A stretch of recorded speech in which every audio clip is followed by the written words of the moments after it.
Good night. Yes, good night, St. Martin. Good night. Welcome back. Sorry about that little interruption. Welcome to your favorite online internet program, www.sxmtalk.com. Of course, I'm your host, Christopher Emmanuel, and I want to thank you guys for being here and logging on and waiting for me. We just had a very interesting topic or discussion in the studio a while ago. That's why it took us a while to be on. But I'm here tonight, so call a friend, call someone, and tell them log on to their favorite online internet program, because tonight I'm going to be battling again with some things I've seen in the newspaper, and I just want to get a hold of it. But I want to ask a question, right? I have a newspaper here in my hand, and this is a newspaper from yesterday. This is the newspaper from yesterday, right? Where it have the accused individuals for the murder king. The accused. I want to ask a question. I want to ask a question to the police officers, the Justice Department, the prosecutor's office, because I don't understand how they just do their work. What's the reason for blocking out the faces of the individuals? Because now, here what happened, right? These gentlemen, these individuals, they are accused of committing a murder. When the media and the newspapers go down there, they take pictures of the victims. The face open, the blood is shown. The gruesome nature of the crime is all vivid in the newspaper all over. So the family and the friends now who are suffering and they seen this tragedy, they see this spread all over the pages. But here you have the accused, the individuals in them, right, being led into the courthouse, the suspects. JW, JCM, and MKJ. Why do they have to block out their faces?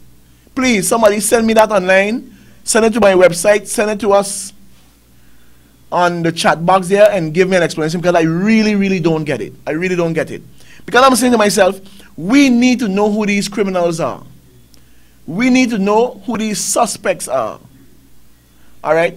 Because yes, the victims can't come back, but I mean, they're the ones who family is torn apart now because two individuals are dead. But we saw their faces, we saw the depth of the crime, we saw the blood, we saw everything all over. I just need to know. I don't understand why they just do it, if it's a law, if it's this, if it's that, I don't understand. But I want to get down to this issue that I read in the newspaper with not the Justice Park, but with the VKS. Let me find it from yesterday. And I want to show you guys how, not nonsense, but I just call it a term of rubbish, because you can't class it nothing better than that, than rubbish. Let me read it. Duncan won't react on VKS. This is what it says. Minister of Justice Roland Duncan says he will not respond to a VKS officer running his mouth.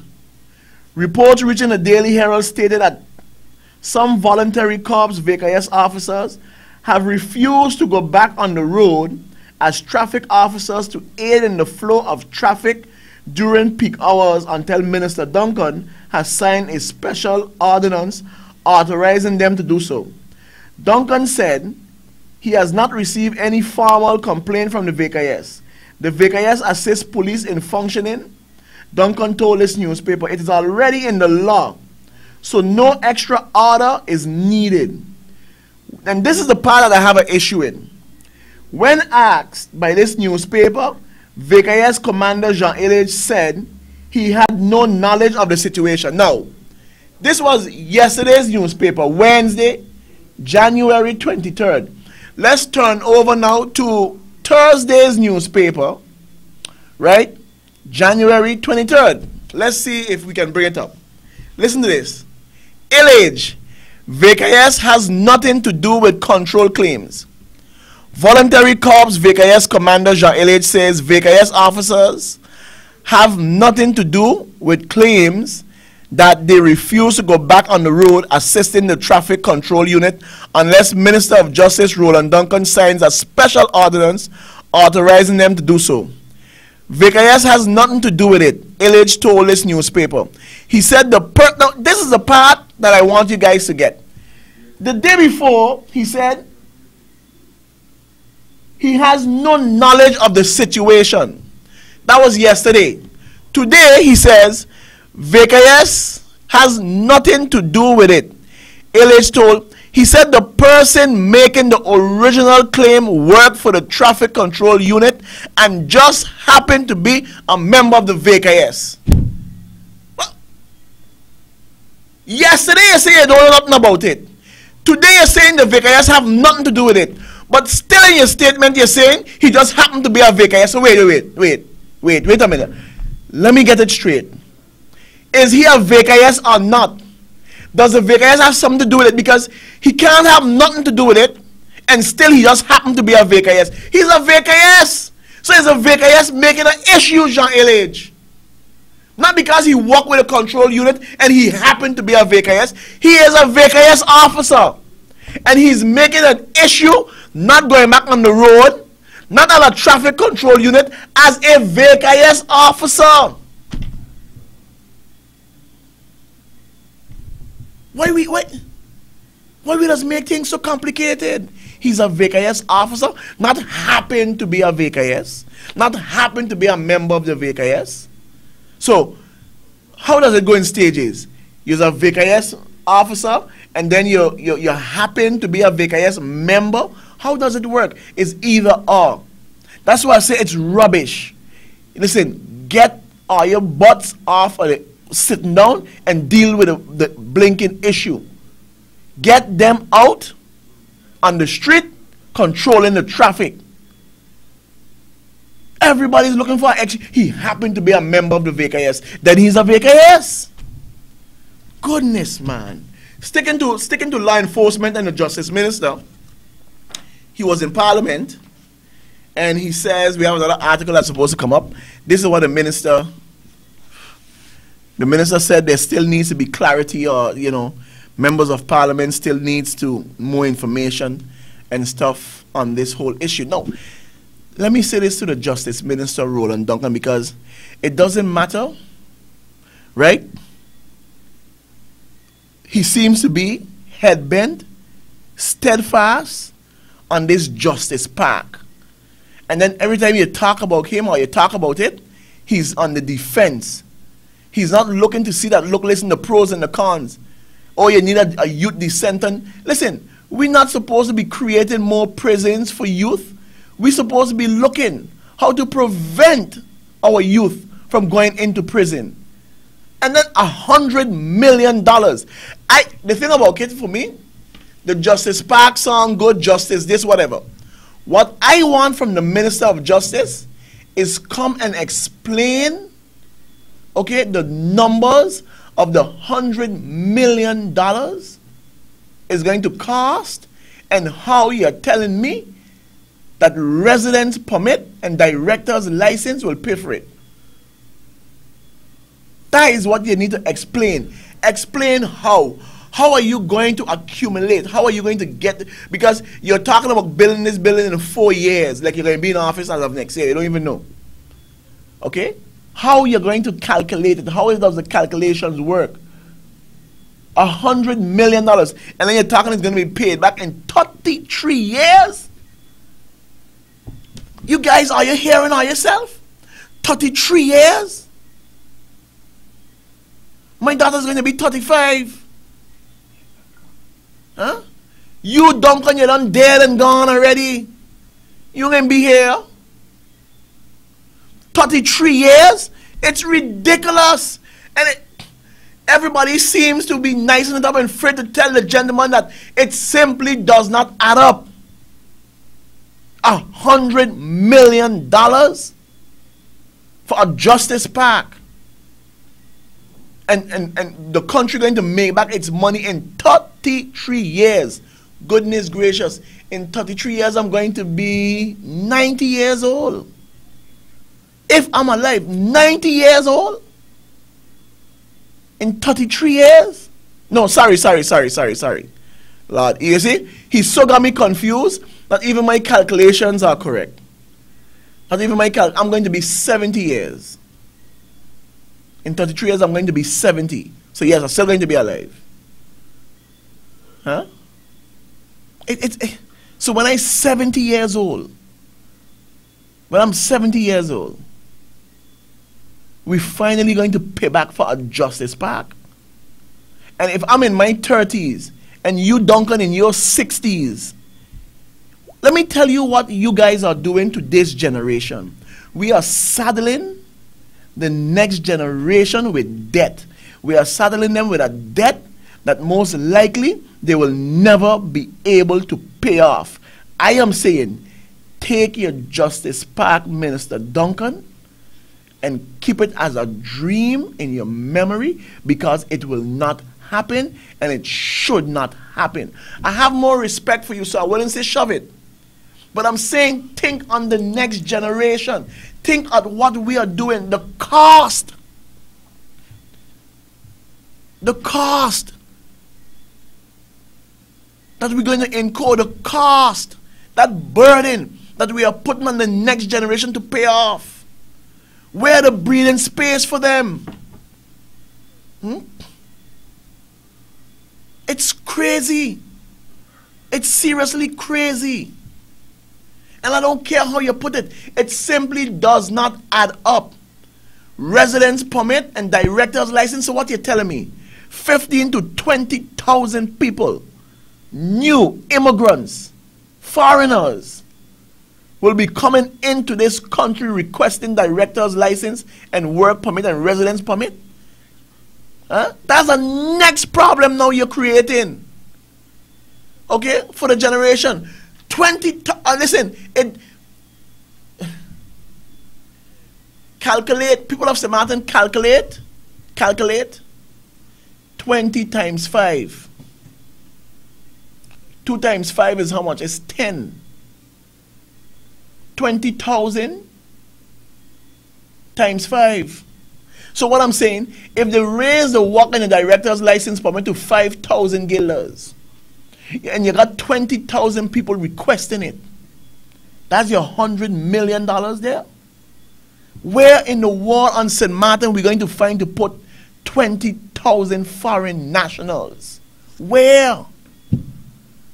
Where are we going to, garbage? These people in them ain't seeing the effect that is going to cause on this society. We hardly have room to accommodate what we have right now. We're not expanding roads. We're not building schools. The hospital is still the same size. There's not much more land to go around. You can only build so many homes. 20,000 people? That's my calculation, because I don't see how the minister can justify $100 million for a Justice Park. I don't see it. I don't see how the numbers. What's going to happen? It's going to fall through the cracks, won't be able to make the payments, and government, again, a government, going to have to make payments on that, because we like these pre-financing schemes. So this is what's going to happen. So eventually, again, government will end up making the payments for this $100 million Justice Park, because the calculation and the feasibility and all the nice things simply is not worth the paper that it's written on. And this is what I keep saying all the time. Because you're a minister, right? What you says is gold. And anything else, nobody must challenge it. Nobody else must question it. I think it's an insane project. We're developing a Justice Park. We're developing a causeway. We want to develop tunnels. We want to develop an airline. We want to develop more hotels. Goodness gracious. When in the world we're going to develop a brain? Everything seems to cost $100 million these days. That's the only figure. So wait, what happened to 50? What happened to 10? What happened to 2? Everything is $100 million. They're going to put a PSC station somewhere down, PSC or some public service center down Simpson Bay on the fish market at a tune of 1.5 million guilders down Simpson Bay. Now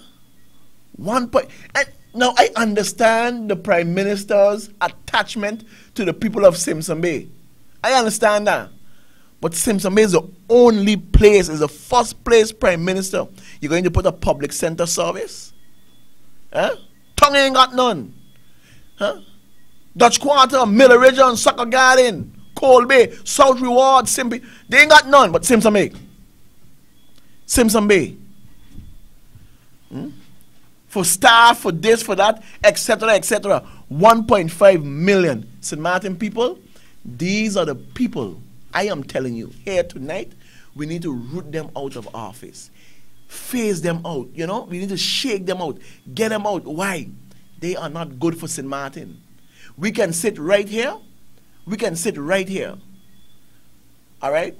And just look at the connections. Why in Simpson Bay? Why this and why that? Because we know. Because we know. Huh? Why not at the census office? There's always a line, a long line. Huh? Why not at a new government building? 1-point-something million guilders for a public. Oh man, I tell you, the newspaper today is full of things to talk about. So I'm asking the people of St. Martin, what do you read when you pick up the newspaper? How do you analyze the things that you see? How do you analyze things that you see? Why are you not adding personnel at the census? Why are you not adding personnel at SVB? Why are you not adding personnel at the Labor Department? After all, Prime Minister, you are responsible. That is your portfolio, personnel. You manage people, as you said. So I mean, 1.5 million for a service station down Simpson Bay to add personnel and staff and etc. Why not add it to the census office? Simpson Bay have more people than town, than Soccer Garden and everything put together. I mean, what you're going to get is Cold Bay and Simpson Bay going to that station. But at the census office in town, every other district in the community in St. Martin going there. Add more staff then to the census office. I don't know where this government is doing things. I really can't get it to understand. $100 million for Justice Park. And we're going to recoup our funds and make back the money in 33 years. St. Martin people, I don't know about you, but for me, it simply doesn't make sense. And if it doesn't make sense, then it's not good. If it doesn't make sense, it would not make a dollar. Simple calculations. Look it up and check it out for yourself. Start questioning the minister. Write articles, call in on programs. Ask for the minister to come and explain himself. How are we going to make $100 million back? How? Because I'm telling you, the whole notion that it's going to pay for itself by residence permit and director's license, right, is what you call hogwash. Government, you, the taxpayers, you, the workers, eventually will have to pay for it. And what they are doing, they are saddling the next generation in debt. In debt. They are saddling the next generation with a bill that they won't be able to pay because of the myopic intellect of these ministers and politicians that we have leading us here today. So again, ending it off, St. Martin people, if it doesn't make sense, it will never and cannot make a dollar. We're going to leave it there tonight. Take care of yourself, St. Martin. God bless each and every one of you guys. Goodbye.